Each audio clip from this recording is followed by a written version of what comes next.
All right, well, welcome back to another episode of the Chamber Podcast. My name is Rob Johnson. Another great show for you today. Joining me in studios, Sharon Barnes from That Cabinet Company, Dexter, Michigan. How are you? I'm doing great, thanks. Good. So is this your first time doing a podcast? Yes, it is.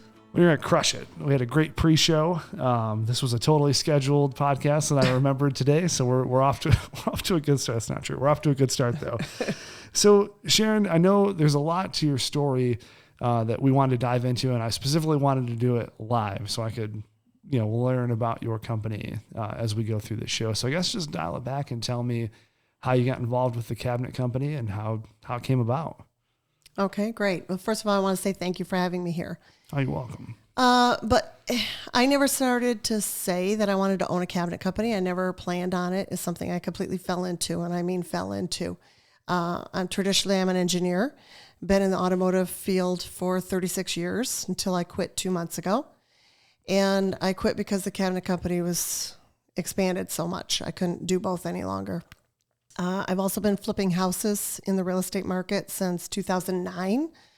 And I flipped a lot of houses, and I ended up in 2018 getting one wholesale account because I was going to do 5 flips that year. So I got one wholesale account for windows, one for doors, one for siding, and roofing material, cabinets, things like that to keep my costs down. And I also interface with a lot of different investors. And a lot of times when you're done with the flip, then you post the pictures. And more of the investors started seeing my pictures and at networking meetings. And the majority of investors are men. And they don't know what a woman wants in a kitchen. They don't really understand the feng shui of how the kitchen should function and work. Sounds accurate. And so more and more of the investors started to reach out to me. Okay. And then from that, they just, started asking if I could do the designs and layouts and purchase cabinets from me. And that was in the middle of 2018. Then in 2019, just continued on more and more. The contractors that installed for them started getting a hold of me saying these cabinets are fantastic. I heard how cheap they were. They're great cabinets. I want them for my customers. So then they started calling me. And then 2020 came, and we all know what happened in 2020. So my job at that time, being the engineer, was all vehicle driving. I got sent home, and I had about 3 hours worth of work a week. So wow. I had nothing much to do. But on the other hand, my 2 wholesale companies that I had at that time that I was getting cabinets from, they never closed because anybody without a kitchen was deemed essential. So I had people calling me going, I hear you're getting kitchens, and cabinets and vanities and things like that. Can I buy them? So I just started going more and more with selling to anybody that was calling. And then I started talking to my son going, you know what, this is crazy. We should look at this as being a full-time business. So we checked companies overseas, manufacturing, and I ordered about 12 different cabinets and had them all delivered. And we assembled them and disassembled them and checked for quality and fit and function, used the engineering aspects of it. Yeah. And chose 2 different companies, one from Vietnam and one from Malaysia. And we started ordering containers and haven't looked back since. Wow. Now, your background in flipping real estate, flipping homes and working with investors and timelines. So you're aware of, cabinets are typically the thing that set projects back the most is when they come in, when they're ordered. COVID, there was some supply chain issues. What was it like having some insider knowledge on that process when you started to move into the cabinet company full time and being able to properly understand projections and timelines for clients? I think that's what sets me apart from everybody else. For one thing, our cabinet company actually has actual stock. We actually have cabinets that we bring in. Not just stock from, a country in the East. Right, exactly. All the other cabinet companies are just middlemen. So by the time people buy them, and they don't realize this, but they've been marked up 3 and 4 times. Sure. So when they're getting them from us, they've only been marked up the one time from us because we get them direct from the manufacturer. We didn't have any kind of problems. I know a lot of other people had supply chain issues. When we started ordering the containers, there was a lot of problems with it going to California port. So we have someone in the family business that does a lot of logistics, and he said, hey, take it to New York. So we took him to New York. We have not had any stock issues. Yeah. We're delivering cabinets in easy as 2 to 3 weeks, where some of these other cabinet companies are waiting 14, 16, 26 weeks. Yeah, a friend of mine's in the remodeling business, and before he did that, he had a cabinet company, and that was his same thing, was figuring out the logistics and having the background of it. So it's really interesting to hear you tell your story, because it's like I've heard it before. And what's interesting about people that have been in the flipping business and then have transitioned into remodeling or the cabinet business is they sometimes have a very good insight into how that customer aspect works. And it seems like you do. As a matter of fact, I took a look on just overall company reviews, and it's nothing but 5 stars everywhere, which is tremendously rare for a trade service.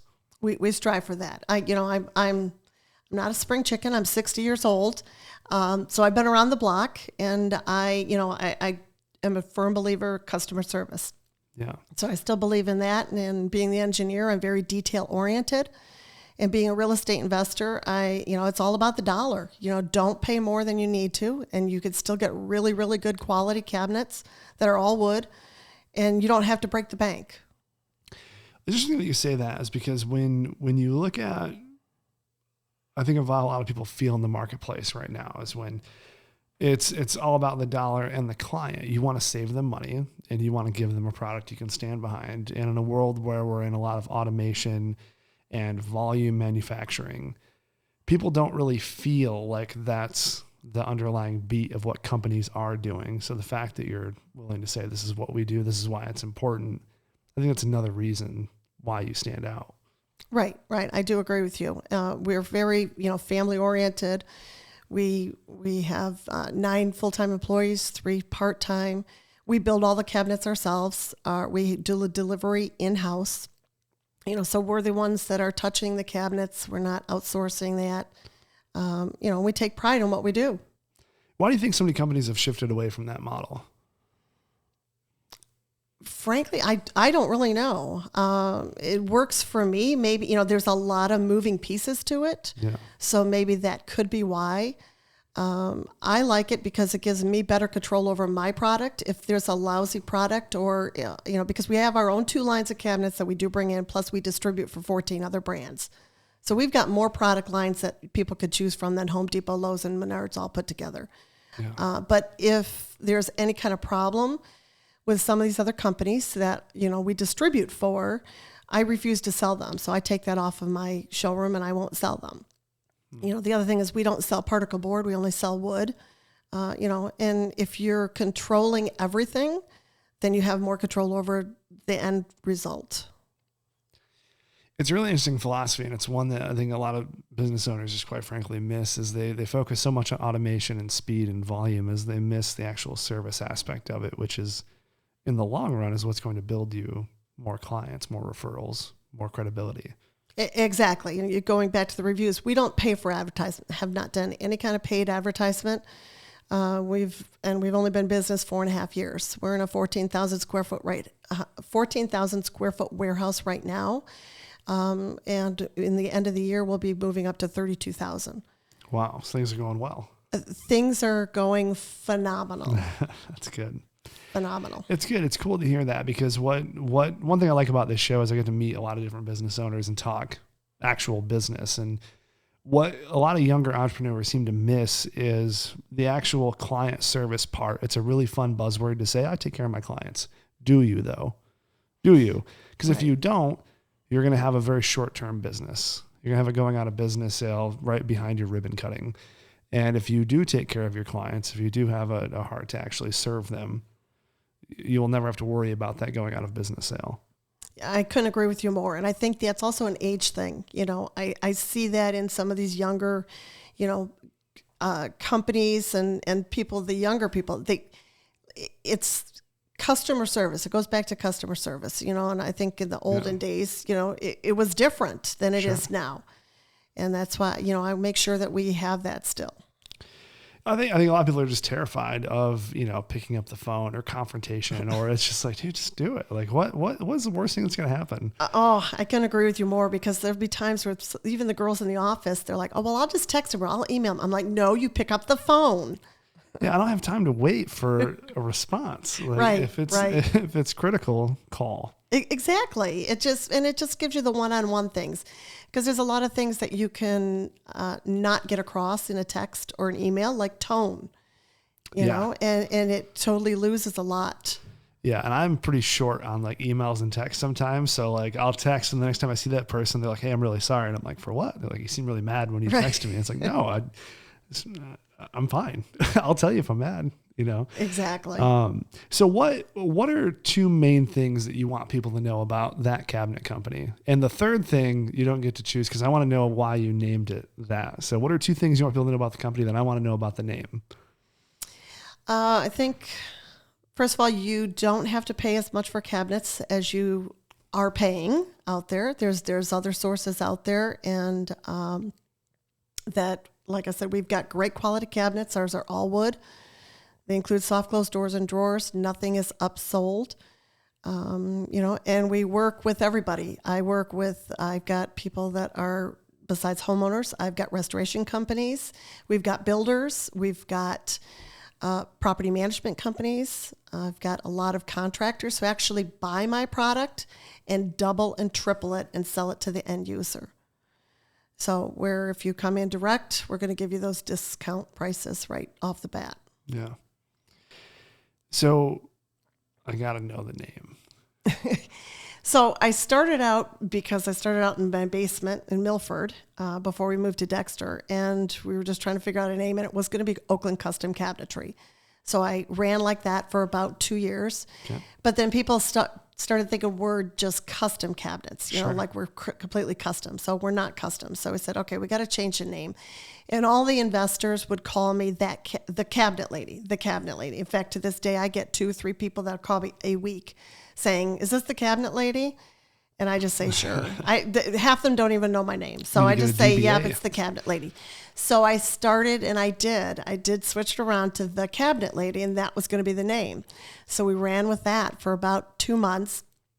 And then I got a cease and desist letter from a lawyer in California from this little old lady, the cabinet lady, who trademarked it back about 6 years ago. And even though she's in California and we're here in Michigan, she was having a problem at us calling her the cabinet lady. So we just kind of started kicking around. We're like, you know what? We're not the cabinet lady, because we're a group. Everybody at our company, it pulls together. We're like family, and we're like that cabinet company. And it just kind of stuck. So yes, we are that cabinet company. I love it. And I'm surprised no one has jumped on it, because it's a great name. It's like the bar I'm going to be opening in a few years called I Don't Care. That way, husbands have places to take their wives. There you go. So that'll be coming soon. Maybe we can partner on that with Perfect. Some clever names. So excellent. So if someone wants to get a hold of you, what's the best mechanism for them to do that? Well, we got a website. It's thatcabinetcompany.com. We're also on Facebook and Instagram. Is the handle That Cabinet Company? Yes, it is. I love it. Mm-hmm. I love it. That's great. You guys did a good job. Thank you. So we'll make sure we include all of that in the show notes. So any parting thoughts before we wrap up today? No, I can't think of anything. But, if anybody's needing anything, we do not only kitchens, but bathrooms, vanities, mud rooms, laundry rooms. And we also do all the design and layouts, too. So we have all the same 3D systems that you need help with. So white glove front to back. Yeah. Got them covered. Exactly. I love it. Well, I appreciate your time today. Thank you so much. Thank you for having me. Absolutely. All right, friends, that's going to wrap up this week's edition of the Chamber Podcast. You can find all of the information for today's guest in the show notes. Please check that out, and we will catch you on next week's show. Take care.